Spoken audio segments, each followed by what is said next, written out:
Hi hello friends. இன்றைக்கி நம்ம vlog தாங்க பார்க்க போகிறோம். என்ன vlog அப்படின்னு பார்த்தீங்கன்னா சண்டே vlogன்னு கூட சொல்லலாம். இது ஒன்றும் பெரிய vlogலாம் கிடையாது. ஜஸ்ட் நாங்கள் சண்டே ஒரு பிளேஸுக்கு போனோம். அதை பற்றி தான் உங்கள்கிட்ட ஷேர் பண்ணிக்க போகிறேன்.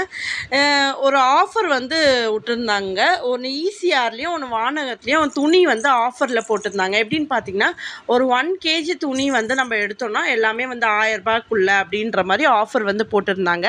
அதை கேள்விப்பட்டதுனால வானகரத்தில் ஸ்ரீ பத்மாவதி பேலஸ் அதுக்கு போயிருந்தோம்.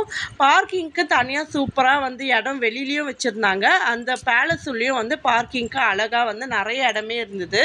இந்த பக்கம் வண்டியும் அந்த பக்கம் கார் அப்படின்னு சொல்லிட்டு பார்க்கிங்க்கு நல்லா தாராளமாகவே இடம் விட்டு வச்சுருந்தாங்க. அதுக்கப்புறம் நாங்கள் உள்ளே போனோம். உள்ளே போய் பார்த்தா கூட்டம் செம்ம கூட்டமாக இருந்தது. எதையுமே எடுக்க முடியல.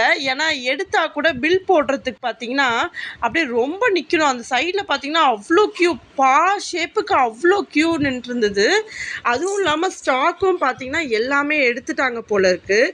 நாங்கள் போகும்போது பெருசாக அந்தளவுக்கு ஸ்டாக் இல்லை. எல்லாமே காலியான ஸ்டேஜில் தான் இருந்தது. அந்த ஷூ, செருப்பு அதெல்லாம் தான் ஃபுல்லாக இருந்தது. மீதி எல்லாமே துணி ஐட்டம்லாம் பார்த்திங்கன்னா நம்ம எடுக்கிற மாதிரியே இல்லை. எல்லாமே எடுத்துட்டாங்க போல இருக்குது. ஏன்னா இது சாட்டர்டே சண்டே 2 நாளாக நடந்துகிட்ருக்கு போல். ஆனால் எங்களுக்கு நாங்கள் இப்போ தான் கேள்விப்பட்டு நாங்கள் போனோம். சரி எடுக்கலான்ற ஐடியாவில் தான் போனோம். ஆனால் அந்த க்யூவை பார்த்துட்டு நாங்கள் ஒரு 2-3 ஐட்டம் எடுத்தோம். ஒரு 2-3 ஐட்டமுக்கு இவ்வளோ க்யூவில் நிற்கணுமா அப்படின்னு சொல்லிட்டு போட்டுட்டு நாங்கள் போயிட்டோம். பாய்ஸுக்கு தனியாக செக்ஷன் உள்ளே வச்சுருந்தாங்க. அதுவும் போய் பார்த்து சும்மா அப்படியே சுற்றி பார்த்துட்டு நாங்கள் வெளில வந்துட்டோங்க. வெளில இந்த யானை கூட கொஞ்சம் பக்கத்தில் நின்று, இந்த பொம்மை யானை கூட கொஞ்சம் பக்கத்தில் நின்று ஃபோட்டோஸ்லாம் எடுத்துகிட்டு வந்துட்டோம். இன்றைக்கி நைட்டு வரைக்குமே இது இருக்குங்க. நீங்கள் வேணால் யூட்டிலைஸ் பண்ணிக்கோங்க.